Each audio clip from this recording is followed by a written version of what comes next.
Hey YouTube, this is Jeremy for FremontTCG. So today I got a really cool video for you guys. I'm going to talk about two things that a lot of people want to know more about, and that is A, how to start a Yu-Gi-Oh collection when you're a beginner, and B, trading tips. So I'll start with how to begin a Yu-Gi-Oh collection. So beginner's tip number one is buy collections. So what this means is you basically talk to your old friends that have moved on in life. They don't play Yu-Gi-Oh anymore. You look for good deals on eBay. You just want to buy out tons of cards, but you don't want to don't spend too much on collections, because a lot of times you get a bunch of useless commons with collections. But what you do is you sell those commons, and then you buy holos and stuff you need for your deck with them. So that can be a really good way to start up a Yu-Gi-Oh collection.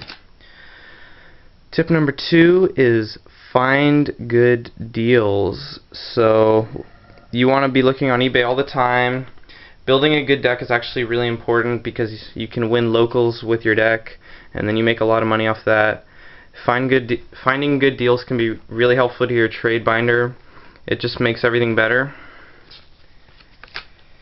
Beginner's tip number three is make friends. Making friends is basically another way to find good deals, because a lot of times if you make a lot of good friends, they'll look at you and they'll be like, oh, you're a beginner, I'll give you a bunch of free stuff that you need for your deck, a bunch of commons. I value it at like $1 a piece, so it doesn't really matter.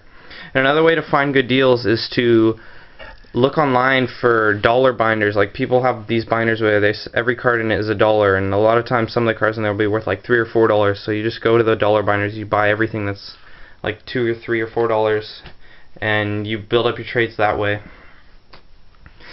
So those are my beginner's tips. So on to the trading tips. So these are a bit more complicated, but I think they're pretty good. The first one's pretty obvious. Trader's tip number one, know your values. I mean, how can you make a good trade if you don't know what your card's worth? Basically, you just look up the price of your card on eBay, look at the lowest, buy it now, and that's pretty much your value. But I mean, basically knowing the value of the person who you're trading with's cards is basically really important, because you can't make good trades if you don't know what the other person's cards are worth. Trader's tip number two is know the types of trading. There are two types of trading, and a lot of people don't really think about this. Trading type number one is you're trading for volume, and trading type number two is you're trading for quality. So trading for volume means you trade all your cards and you just want more cards. Like, you would trade a $3 card for three $2 cards or something like that. You want to trade your $5 cards off for 6 $1 cards, stuff like that. You just want more cards, and basically you're trying to build up a stock. So, but you don't want to lose money on the trades. You just always want to increase the value of your binder, but because a lot of people they'll need the card for their deck, so they'll be willing to overpay for it. So you want to trade basically down in card, up in card size, so you have more cards for your binder. So that can help you a lot, and that's basically just one of the types of trading. So the other type of trading is trading for quality, which is basically the opposite. You trade 4 of your $1 cards for one $5 card, and basically the person needs the cards for their deck or for their collection or whatever, or their friend, and you think that they value their $8 card at $5, so you trade 4 $1 cards for that $8 cards, so you can make a lot of money off good trades. And that's really one of the keys to making money in Yu-Gi-Oh is making good trades. Trader's tip number three is take care of your cards.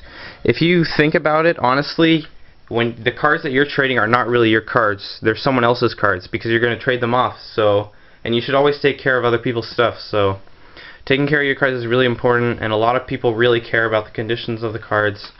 So if you damage a card, a lot of times it devalues the card by like half. So taking care of your cards is actually really important, and you can actually lose money by damaging your cards. So always play with sleeves. Always have your cards in a nice binder. Make sure you analyze the binder before you buy it to make sure that it wouldn't damage anything. Monster binders are great. So yeah. Traders tip number 4 is don't be a jerk. What this means is when you're trading with someone and they're looking, or you're looking through their cards and you ask how much do you value this card, and they value it twice as much as you think it's worth, and you go, no, it's worth X amount, and it just throws the whole trade off. They think you're a jerk for doing it. They don't like it.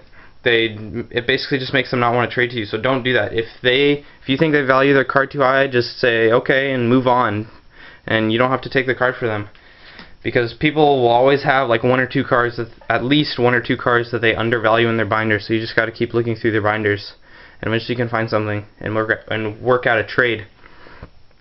Also, don't look up card prices in the middle of a trade. Know your card prices before, because there's nothing that really throws me off more from making a trade when I'm in the middle of a trade and the guy I'm trading with takes out his cell phone and looks up the card prices on eBay. That drives me crazy all the time.